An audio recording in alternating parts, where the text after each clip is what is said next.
What up, guys? We're back. Pregame show starting in mere seconds. Okay, 2 minutes.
Welcome into Clippers Countdown. As your 31-25 LA Clippers are in Detroit basketball to face the 31-26 Pistons, who are running on all cylinders as they've won 6 games in a row for the first time in 10 years with young talent that's starting to find that extra gear, like Cade Cunningham, who made the All-Star team for the first time and looks like he belongs and isn't going anywhere after a 38-point, 12-assist performance last night in their victory over Atlanta.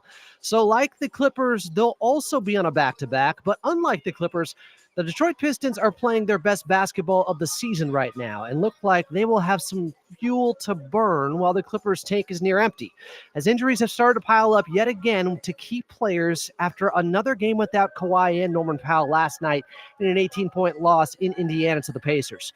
2 players they'll be without once again tonight.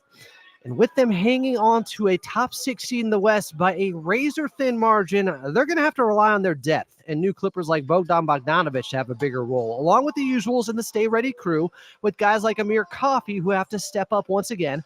The Clippers are in that unfortunate yet familiar place of being down multiple stars and having to find another gritty rallying cry like victory, which we have seen so many times before the past 5 to 6 years. Do they have another one in them with just 26 games left in the season? Well, tip time between the Clippers and Pistons from Detroit is just about 60 minutes away. Coming up, we'll have assistant coach Brian Shaw on the show, plus Law Murray of The Athletic will be here. But up next, it's your radio voice of the Clippers and Carlo Jimenez as you're listening to the Los Angeles Clippers Audio Network.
Clippers in Detroit taking on the Pistons. Tip-off just about 58 minutes away. Welcome back in. I'm Adam Osland. This is Clippers Countdown, the official pregame show of your LA Clippers. Still to come, you're going to hear from assistant coach B. Shaw, but let's get out to Detroit and get to your radio voice of the Clippers in Carlo Jimenez. Carlo, how we doing? Adam, it is good to hear from you. I am good. Hanging out here we're one row behind courtside here in Detroit. They treat us well. I do have to look at the back of Brian Siemens' head all day. Ooh. So what more can I ask for? That is a pretty backside of the head. Yeah, he's got a lot of hair. Party in the front and back with Brian Siemens. It's just going on right now. I can't hate the hair. No. Let's talk about this Clippers loss last night. Unfortunately, I did hate this one. They lost 129-111 in Indiana to the Pacers, but I don't fault the effort at all, Carlo. I felt like they played hard out there. We know how good the Pacers have been as of late, and the Clippers had an extraordinarily bad shooting night from three. Yeah, I mean, you talk about it. Extraordinary might be an understatement, Adam. Everybody not named James Harden shot 4 for 27, and one of those threes was from Patty Mills, pretty much in garbage time at the end of the game. So to be able to make 3 threes outside of one player in your rotation and still be within an earshot for most of that second half, I thought was impressive by this Clipper group. But a tough one when you think about how hard they fought, like you brought that up, Adam. They were getting back in transition. They were attacking the glass. It was a Pacer team who, look, they're 16-5 in their last 21 games. That's the best record in the NBA since the turn of the new year. They have been that good out east for the Indiana Pacers. And I thought, Adam, in that ball game, offensive rebounds just killed the Clippers time and time again. They only held Indiana to 8 offensive rebounds. That is not a bad total, but the Pacers were able to turn that into 14 second-chance points. 4 separate three-pointers really turned the tides of that game.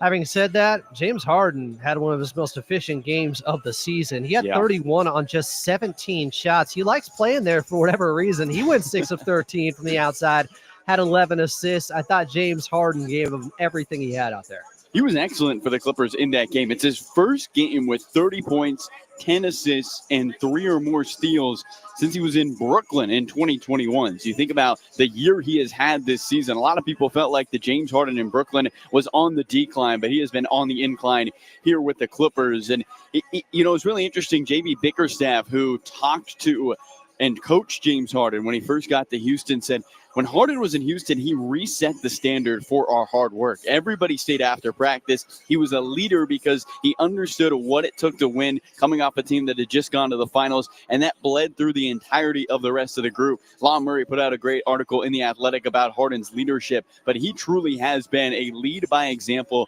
player for the Clippers this year. And in a game where you're down Norman Kawhi, I don't think anybody gave it more than their all than James Harden. He forced the issue. He was aggressive on both ends. He's got a steal out of him in 18 straight games. Came away with 3 in that ball game. Just an impressive performance from the Beard, who continues to show Clipper fans how proud he is and the pride he plays with on the floor. It seems like there is not a minute that he takes off.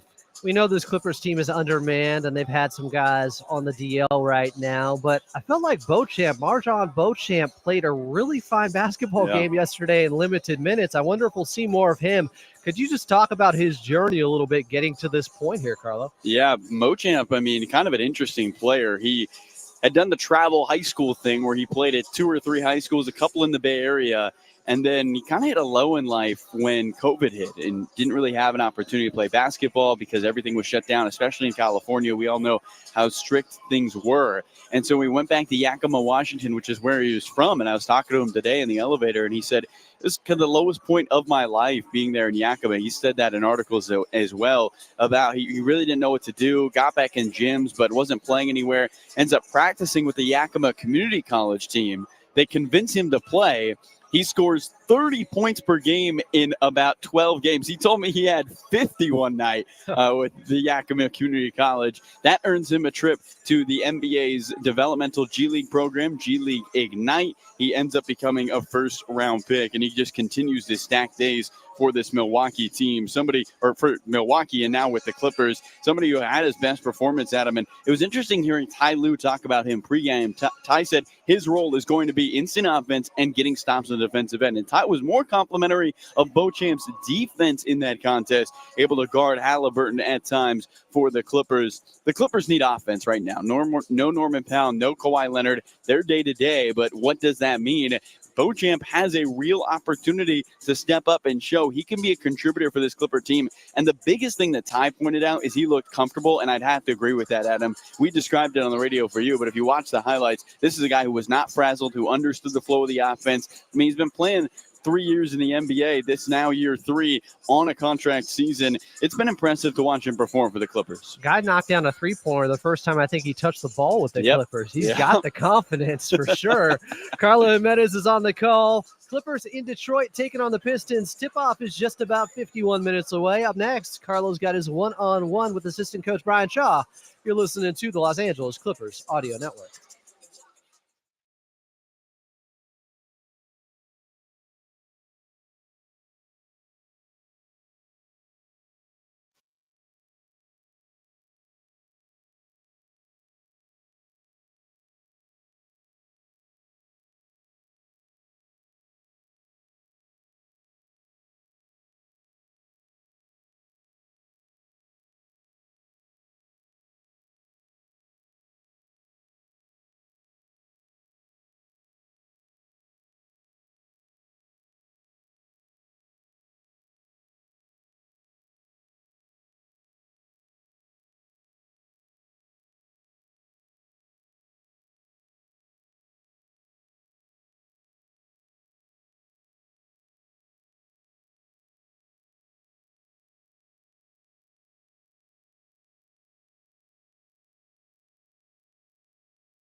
Clippers in Motown taking on the Detroit Pistons. Tip-off just about 49 minutes away. Welcome back in. This is the official pregame show of your LA Clippers. It's Clippers Countdown. I'm Adam Osland.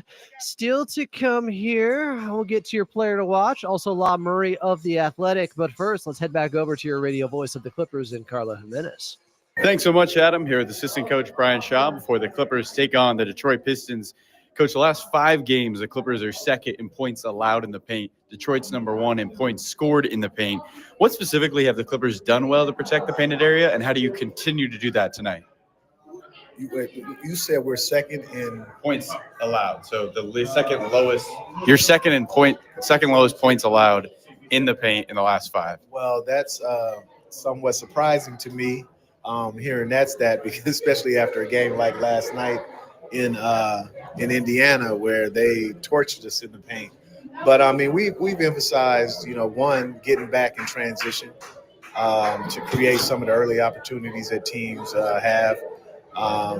We try to keep Zoo as close to the basket as possible. He's a good rim protector and takes care of the painted area as well. And then we switch a lot on the perimeter, which, hopefully for us allows us to contain penetration and keep people outside the paint. All right. I'm glad I'm able to surprise you a little bit. I'll take it. Harden to Zoo is the highest assists from one player to another in the NBA, numbers-wise. What makes that pick and roll, and how have you seen their synergy grow over the last couple of seasons? Well, one of the things that James did when he first got here with us was spend a lot of time working with Zoo. Places that he's had success in his past. Speaking of James, he's had centers that roll and put a lot of pressure on the rim. And set good screens for James and allow him to turn the corner and get downhill. And so, theirs just came from working together, putting in the time. A lot of times after shoot around, the two of them would stay and work on that. Zoo getting behind the defense. And so I think it's something that James really kind of brought out of Zoo, and it's paid dividends. Zoo's having, I'm sure, without knowing the numbers, probably having the best year of his career number-wise in terms of his shooting percentage and everything else. And so, the fact that you have to respect and honor James's ability to shoot on the perimeter. And then when he does get downhill, he's going to make the right play. And if you pull in too far, he's going to throw it to guys on the perimeter. If you stay outside, he's going to hit Zoo, at the rim. So it's kind of a perfect combination of, having James and Zoo out there together. Yeah, Zoo has scored the most points in a season ever in his career this year with still 27 games left. Finally, these are two very physical teams. Both Detroit and you guys pride yourself on being physical on the defensive end. As a player, when you knew you were playing a physical team, how do you try to take advantage of that physicality? You try to use some of their aggressiveness against them. They have young players. They're very fast. They're strong. They play super hard. JB Bickerstaff does a great job of making all the teams that he's coached, play hard for him. But with that, if you're fundamentally sound and you set them up, you can take advantage of the fact that, at times they get over aggressive and they use their physicality, to their advantage. We want to use it to our advantage and maybe get them in the bonus, as aggressively as we know that they're going to be defensively. We have to match that aggressiveness on the offensive end to put pressure on them to play good physical defense without fouling. Thank you so much. Best of luck. All right, thank you. There was assistant coach B. Shaw, pregame with Carlo Jimenez. Clippers in Detroit taking on the Pistons. Tip-off just 44 minutes away. I'm Adam Osland. Coming up next, we're going back in time in Clippers Rewind right here on the Los Angeles Clippers Audio Network.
Bangers here from Daniel West. Clippers in Detroit taking on the Pistons. Welcome back in.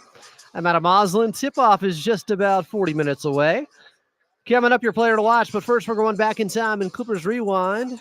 Back about 4 years ago to April 14th of 2021 at the box office and streaming, I think, on HBO was Godzilla vs. Kong. I liked it in, a guilty pleasure sort of way. At the top of the Billboard charts was Peaches by Justin Bieber. I do like it. I don't care. Doesn't have to be a guilty pleasure. Back in Detroit, though, for the first time as a Clipper was Reggie Action Jackson, and he did this. Here is Reggie Jackson walking it from right to left. He's going to cross the midcourt line with 10 seconds left. Guarded by the rookie Hayes. Jackson with 6 seconds left. Jackson at the top of the key with 4 seconds left. Crossover. Step into the jumper. He buries it. Reggie Jackson back in Detroit with a bang. 198 Clippers in front. 2.3 seconds remaining. Detroit will have one final chance here. No timeouts left. Grant's going to inbound under his basket. The baseball pass into the front court. Plumlee has it. Kick out. Right wing three for the win. It's short. And the Clippers go into Detroit and steal a win from the Pistons. Noah Eagle greatness on the call there. Yeah, that was your game winner. Final score 198. Reggie Jackson led them with 29 points. Another former Piston, Luke Kennard, had 17 for the Clippers. It was one of the best moments of that regular season. It helped propel them towards a Western Conference Finals run. Can we get another underman Clippers victory in Detroit today? Tip-off 38 minutes away. Coming up next, your player to watch right here on the Los Angeles Clippers Audio Network.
This is loud.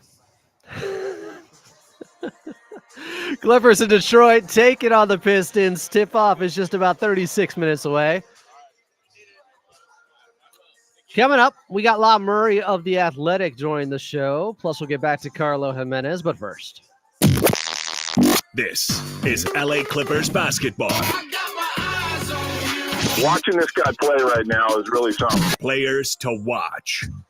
I called for him to start yesterday. I'm calling for him to start once again in this ball game. I'm talking about Bogdan Bogdanović. Bogey. I need some bogey ball. No longer Bobby ball with the Clippers. Bogey ball. Bogdanovich struggled yesterday, came off the bench, 11 points, 4 of 13 shooting, 1 of 8 from the outside. He's been shooting about 30% from three on the season, going back to Atlanta. He's better than that. He's a 38% career three-point shooter. I still think it's there. I still think he can figure this out. And I want to see him be emboldened by being in the starting lineup. Give him the full green light to go out there and get buckets because they need scoring right now. Without Norm, without Kawhi, it is going to be difficult taking on this red-hot Pistons team that has won 6 straight for the first time in a decade. I don't know if he starts. My prediction is he does because Coach Lou would not tell the media who the starting lineup was. He said his usual, I can't remember. But I got Bogey Ball, Bogdan Bogdanovich, as my player to watch. Clippers in Detroit taking on the Pistons. Tip-off 35 minutes away. Up next, your injury report. And then La Murray of The Athletic right here on Clippers Countdown on the Los Angeles Clippers Audio Network. It's Young Mike. It's okay.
Clippers and Pistons from Detroit.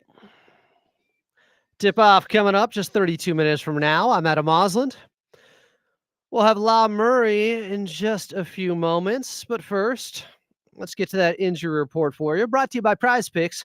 Prize Picks, download the app today and use code KLAC to get $50 instantly after you play your first $5 lineup. Prize Picks, run your game.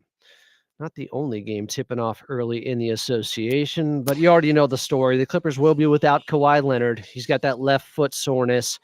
And they will be without Norman Powell for left patellar tendinopathy. So the knee soreness has turned into something more specific here. Left patellar tendinopathy for him. Ben Simmons is out. He has left knee injury management. He has been playing back-to-back since he's had back surgery, but the door is open for later on this season for him to be playing back-to-backs with the Clippers, according to Coach Lou. We'll talk to La Murray coming up on the severity of these injuries with the Clippers in Detroit taking on the Pistons. Tip-off 31 minutes away. I'm Adam Osland, and you're listening to the Los Angeles Clippers Audio Network.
Clippers in Detroit in Motown taking on the Pistons. Tip-off 28 minutes away. Welcome back in. I'm Adam Osland. This is Clippers Countdown. Still to come, we'll get to an NBA out-of-town scoreboard, but back on the show. Second time on the back-to-back, it's Law Murray of The Athletic. Follow him at Law Murray, the NU. Law, before we get to the Clippers, I got to start with this. What's the media spread like there at Little Caesars Arena in Detroit? Because I hear it's something different. Look, Carlo on his mute time right now, but he know dang well we got the salmon right here. I saw a meme this morning that said, "I know why the Bears be swiping the salmon out the river." And I feel him. So it's not just pizza there at Little Caesars Arena. That's the greatest part about it. Like, if you like pizza and wings, you get pizza and wings. But if you need something else, anything else, there's so many layers of options. And so it's always been good. I think this is my third time here in life. It's always been great. So shout out to the hospitality at Little Caesars Arena. Someday, bucket list for me. I got to get out there just for that media spread. All right, let's talk about this Clippers team. Are you surprised that both Norm and Kawhi are still out? Do you have any intel on how long this could be? I know they're saying day to day, but when I heard Kawhi practice on Saturday in a limited fashion, I was still kind of hopeful he'd make one of these games. I'm not surprised. I think it would make everyone feel better if they're ready to go for Chicago. We got a new injury designation for Norman as far as the patellar tendinopathy. That sounds worse than what it actually is. I mean, it's something that Norm has dealt with before, so I feel like if they say it's day-to-day, then he'll be back sometime this week. Same thing with Kawhi. I think that if Kawhi doesn't play Wednesday, you might get a new designation for him as well. He's been out with soreness for 2 games. I don't think that's going to fly Wednesday. And so we'll see. This is absolutely going to be a tough game. Any way you look at it, it's going to be a tough game for the entire team, even if those guys are playing. Ben's also out. I think the encouraging thing with Ben is that there's a back-to-back. I believe next week we see the Pistons as well, and that'll be the second night of a back-to-back. Coming home after being in Phoenix, I believe that Ben is a candidate to possibly play both of those games. So I don't think the injury news is all bad. I know y'all are, people who have social media accounts have been cliff diving a little bit over the last 24 hours. I don't think it's a little bit too early for that, but I've also seen the last 5 Clipper seasons, so I'm not going to tell y'all what not to do either. Fair enough. Now, I asked you yesterday about this time. Is it crazy for me to want to see Bogdan Bogdanović in the starting lineup? And I waved the magic wand, and it looks like he's in tonight. That's a big move for Coach Lou. I know he was coy about handing it over earlier. Yeah, man. I mean, I think it really comes down to this. If you want to start a lineup like the lineup that you saw yesterday, and you're going to be that terrible defensively, that just consistently bad on some of the most basic things that you need to be good at defensively, then what's the point of starting the lineup anymore? This is a team that needs a spark.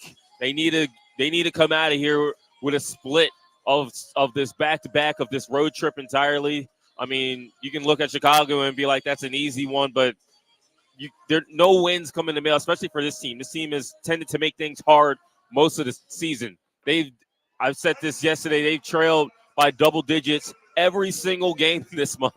Like, that's terrible. It's almost like they're fortunate, and really they are fortunate to have 3 wins this month, So when it comes down to it, and you probably brought this up yesterday, your second unit in that continuity, who cares? I mean, Ben's not playing anyway. There's no point. Just get a dub however you need to, and if you're not going to defend, at least get some points on the board. What Bogey needs to do with everybody else, Nico Batum's also starting. Nico, I don't even think got a shot up yesterday, and Nico didn't play after halftime. Nico should be very fresh and ready to guard someone like Tobias Harris. And he's going to get some time on Bogdanović as well. But not Bogdanović, Cade Cunningham, wrong team. But they need to make shots. Bogey especially. I think Bogey missed 7 out of 8 threes yesterday. The supporting guys have to make shots to keep up with how Detroit's playing. Yeah, this Clippers team, Bogey, Amir, Dunn, and DJ combined to go 2 of 22 from the outside. Defensively, they haven't been great as of late, of course. Offensively, those things, there is a connection there. It's tough to set your defense also when you can't score and you're getting a lot of runouts to a team in the Indiana Pacers because you're missing three-pointers. That was brutal. I still felt like the effort was there and the team didn't break and they were still fighting late in that game. Is that fair to say? Yeah, I think it's fair to say.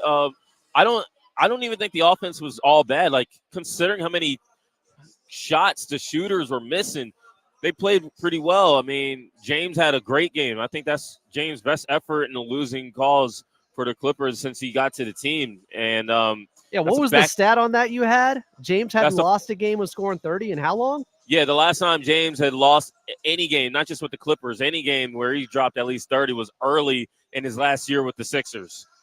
His last real year with the Sixers, not them 3 games where he was on the roster, obviously. So, I don't think you can count on that.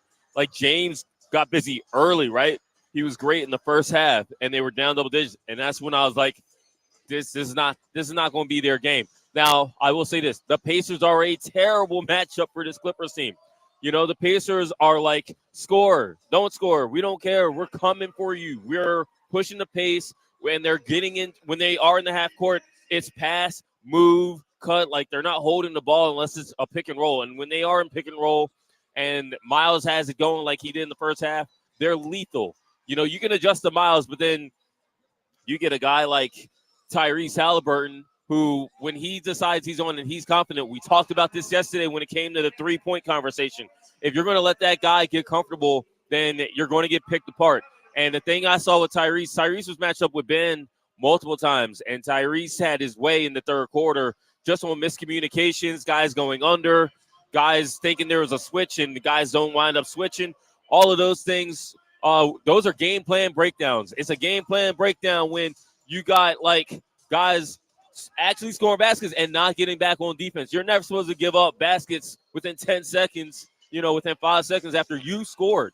So, like I said, we saw good offense for stretches, but they didn't get back. Like, guys were attacking. That shouldn't be an issue against the Pistons. They are much, much slower than Indiana, not as nearly as versatile. They are a traditional team as far as their front court goes. That doesn't matter. I saw the Pistons drop 148 points last night in Atlanta. That team has plenty of buckets to go around. Do you think Beauchamp gets earlier run in this ball game? He's looked pretty good. I think he winds up playing because they have to play him. I mean, they only have 11 guys, and, one of those guys is Patty. You have all your front court guys pretty much. I mean, I can't imagine you have a use for all of Kobe Brown, Drew Eubanks, in addition to the fact that you're starting Nico, which means you're going to be playing DJ off the bench. You're going to get a chance. Marjan's going to get a chance, and his job is going to be what T. Lou said, to defend. I think the tricky thing with Marjan is his jump shot is kind of touch and go. He's not a classic catch and shoot guy. He's much, much more comfortable with the ball in his hands, and he's much more comfortable when he's got simple things to do with the ball in his hands. Shoot it, drive it. And so I think he's going to get a shot. T. Lou liked what he saw. They could use a spark. They could use a guy who defend. Again, they lost in Milwaukee because they couldn't defend without fouling, and they lost in Indiana because they couldn't get back and they couldn't guard one-on-one. I mean, Marjan, if he can just get back on defense and consistently defend without fouling, then that'll help him tonight. That'll help his team tonight. Is this a difficult matchup for Ivica Zubac to get going against? It shouldn't be. Like, you can take more than 11 shots tonight? I mean, shoot, I'm not even going to go there. Like, I'm done predicting how that's going to work. I do think it helps Zoo a lot that the Pistons are not the type of team that goes small. Like, they're going to have, the Pistons play 3 centers in Atlanta. I like Jalen Duren a lot. Jalen Duren is not a good rim protector, but what he does is he rebounds incredibly well. The Pistons are one of the best rebounding teams in the league on both ends of the floor. It's a strength of theirs. Jalen's a big part of that. Isaiah Stewart, He's always looking for a fight. I'm so excited to watch Isaiah Stewart play basketball, especially Drew Eubanks in the game because of the beef that they had years back. I mean, that's just like toughness on toughness right there. And Paul Reed. I mean, a lot of y'all like Paul Reed. I mean, they found some minutes for Paul Reed. I'm looking at the lineup chart here. Tells me who's in and who's out. And Simona Fontecchio being out probably gives more of an opportunity for Paul Reed to get some run. So that should help Zoo. Zoo shouldn't be in a whole lot of situations where it's like, well, they're junking the game up with zone or double teams or anything like that. They need him, and I think he's going to get a chance. All right, La Murray of the Athletic in Detroit. Clippers taking on the Pistons. Tip-off is just about 18 minutes away. At La Murray, the NU is where you find him. La, appreciate you as always. Get back to the eats, my friend. Hey, thank you. Enjoy the games, everybody. Coming up next, we'll get to an NBA out-of-town scoreboard. I told you Bogey was starting. I'm Adam Moslin, and you're listening to the Los Angeles Clippers Audio Network.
Clippers in Detroit taking on the Pistons. Pacers yesterday. Tip-off just about 15 minutes away. I'm Adam Moslin. Welcome back in. This is Clippers Countdown. Coming up, we'll get back to your radio voice of the Clippers in Carlo Jimenez. But first, let's get your drive around the league, brought to you by Toyota's electrified lineup, including hybrids, plug-in hybrids, all electrics, and even fuel cell electric vehicles, so you can choose exactly the type you need for your lifestyle. We make it easy. First game tipping off in the association, although we have many games tipping off at the same time. Coming up a little bit later tonight, though, in Sacktown, it's the Kings, who are now at 500 at 28-28, taking on the Charlotte Hornets. The Jazz will see the Trailblazers, who have been playing much better basketball over the last 3 weeks. In Utah will be that contest. A rematch and a relocation game tonight. After the Thunder won in Minnesota last night, tonight they are hosting the Minnesota Timberwolves in OKC. We are all rooting for the Thunder in that one, as the Timberwolves are nipping at the Clippers' heels for that 6th spot. Hawks taking on the Miami Heat a little bit later tonight as well. Clippers in Detroit taking on the Pistons. Carlo Jimenez, your radio voice of the Clippers, is coming up next right here on the Los Angeles Clippers Audio Network.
Take us with you on the iHeartRadio app. Clippers and Pistons from Detroit. Tip-off 11 minutes away. I'm Adam Osland. Still to come here on Clippers Countdown. We'll get to your keys to victory, but first, back out to Carlo Jimenez from Little Caesars Arena. Pizza. Carlo, how's this Pistons team? What have they done best during this 6-game winning streak, the first time they've had that in 10 years? They have attacked, dominated, and destroyed the painted area. They're averaging 62 points per game in the paint over this 6-game winning streak, Adam. It has been unbelievable. They're 7th in the NBA in points per paint, but just absolutely dominant in that painted area. And then also, Adam, while they've been so good at scoring in the paint, they've been just as good at defending the paint. The Pistons, one of the top 10 teams in the NBA in points allowed in the paint this season. In fact, they're 5th in the league, allowing just 46 a night. So those are really the big two things. They've been able to dominate games using their physicality and using that interior offense and defense. You know, he made the All-Star team, but where would you rank Cade Cunningham as a player now? Is he top 20, top 15, still 30-ish? Where is he? You know, he's making a case, Adam, to continue to climb the ranks. There's no doubt about it. I mean, talk about a performance last game, which he had 29 points in the first half. He was unbelievable for this Detroit Pistons team. And his ability, Adam, to lead this group, I think what's been so impressive so far to JB Bickerstaff and his coaching staff is that he is taking not all the shots, although he said pregame they would allow him to take every shot if he wanted to, but he's still bringing the other guys along, being that unselfish leader. Even he has talked about how he never really thought he would be in a leadership #1 NBA role, but this is the role he finds himself in. And he's currently 3rd in the NBA in assists per game. Now, everybody talks about his scoring, his ability to get to the bucket, but those assists at nearly 10 a contest, sitting at 9.5, it is really, really impressive for Cunningham. And the Clippers have to be wary at him because while he averages 26 a game on the season, he averages 29 a game on the second night of a back-to-back. Wow. So it doesn't matter if those legs are tired. 29, 10, and 7 on the second night of a back-to-back this season. I hear he's been sizzling as of Don't late. touch him. Cade Cunningham is like that. Just a really well-rounded player in this league. Happy for him and the success the Detroit Pistons have had after such a long hiatus, just being a bottom dweller in the league. But I'm not rooting for him tonight in this one. My player to watch for the Clippers was Bogdan Bogdanovic. I thought he'd be starting in this one. At least I was hoping. They made the move. I didn't realize they'd go with Nico Batum in the starting lineup. I like that, Carlo, because a lot of the numbers suggest him next to Ivica Zubac have been really good so far this season. Who do you got as your player to watch? Look, Clipper fans know, and so do Philadelphia Sixer fans, there's no better entry pass player in the NBA than Nico Batum. His ability to find the big man has been top tier, and that's why I'm picking the Clippers big man, Ivica Zubac, tonight.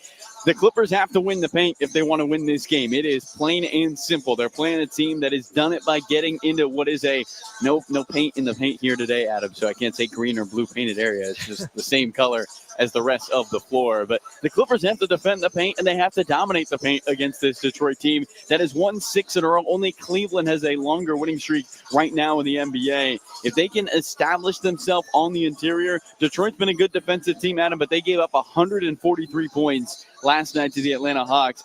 This is an opportunity for the Clippers to get the offense rolling against Detroit. I'm also interested to see what this does for Amir Coffey coming back off the bench now. That might get him in more of a familiar role where he really finds that shooting stroke again. What do you think, Carlo? I 100% agree with you, Adam. I mean, Amir Coffey has been pressed to do a lot for this Clipper team as of late. While I think he's been excellent in spurts on the offensive end, everyone would agree he's hit a little bit of a rut these last couple of games. So taking that pressure off of him, putting back to the bench. We saw what happened with Terrence Mann. I mean, he played a completely different style of basketball, was able to be way more efficient and aggressive when he came off the bench, almost played with more of a freedom in that bench role, Adam. And I think Amir will thrive for the Clippers. And this is a deep Detroit bench. I mean, they bring Malik Beasley off the bench, who's second in the NBA in three-pointers made on the season, only behind Anthony Edwards. The Clippers are going to need to match this Detroit Pistons team punch for punch with that second unit, and Amir Coffey looks like he'll give them that boost that they need. Speaking of punch for punch, what do you make of this beef between Isaiah Stewart and Drew Eubanks? I knew it was coming. Two tough guys here. I'm excited for this.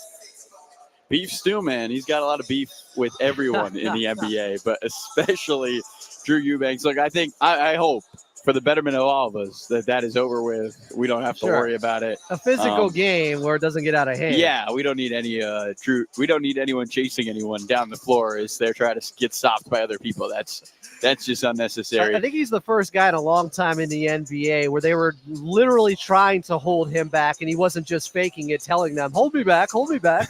That might be my favorite. Like, I've never laughed harder than watching that video because it is LeBron who looks like he has no idea what's going on. Like, those two guys could be in different environments, but the fact that they're in the same arena while that goes down, it is something else to see. Look, I hope there's no beef between Eubanks and Stewart. We have seen, though, Drew Eubanks we haven't seen, but Drew Eubanks has been thrown out of a game this season against Memphis where he went shoulder to shoulder into the chest of Zach Edey. So I understand Eubanks does not hold anything back when it comes to being physical, being aggressive. Those two, I'm sure, will get along. Don't need a repeat of what happened in the tunnels back there between those two. Yeah, no doubt about that. I still like that Chris Dunn is in the starting lineup here, Carlo, because, he's somebody that reminds you of how you have to play all the time. He's a constant reminder of your defensive identity needs to be intact. That's how they're 6 games above 500 right now. They got to get back to that because over the last couple of weeks, the defense has eroded a little bit. Hopefully, Chris Dunn can restore order here. No doubt. I mean, Chris Dunn is somebody who's got multiple steals in 23 games this season. Only Dyson Daniels and Kentavious Caldwell-Pope have more games with multiple steals on the year. That's the kind of player he's been. And this is somebody, Adam, who's playing just 23 minutes a night. I mean, he's not playing 30-plus minutes like Daniels, like Kentavious Caldwell-Pope, who's up towards 30 on the season. But Chris Dunn sets the tone for this team. And you understand with the way they play on the offensive and defensive side of the ball. He is aggressive from the get-go, trying to force steals, trying to get them in transition. And more importantly, he is a release valve for James Harden, who is going to have to do even more heavy lifting today for the Clippers. Now, hopefully, the Clippers don't get a 4-for-22 performance from everyone not named Harden from the three-point line. And he gets a little more help from the production of the rest of the group. But there's no doubt that he will take every possession he can off when it comes to handling the ball for the Clippers. He's very much a possession finisher. He does not need to be a possession starter for this team tonight on the second night of a back-to-back. Although we did see James Harden play 49 minutes on the second night of a back-to-back right before the All-Star break. So best believe it, the beard takes no nights off for this Clipper team. Hopefully a little bit left in the tank. Clippers are in Detroit taking on the Pistons. Carlo Jimenez is on the call. Quick timeout. We'll get back to your keys to victory next, right here on the Los Angeles Clippers Audio Network.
Clippers in Detroit taking on the Pistons. Tip-off just moments away. Let's get to your keys to victory. Bring that physicality. I don't mean Isaiah Stewart versus Drew Eubanks level of physicality. That could get a little bit out of hand, but bring that physicality from the opening quarter. Follow the lead of Chris Dunn with his point of attack defense. It's been fabulous all season long for the Clippers. You just got to get into the airspace of the man that you're guarding and take on the challenge of staying in front of your man so Ivica Zubac doesn't have to make up for all those mistakes on the interior. We just heard from Carlo Jimenez. Over the 6-game winning streak from the Pistons, they are averaging 62 points per game in the paint. You can't let your man get by you. All right, here we go. It's Carlo Jimenez on the call. Clippers, Pistons from Little Caesars Arena in Detroit, Michigan. And tip-off is next right here on the Los Angeles Clippers Audio Network.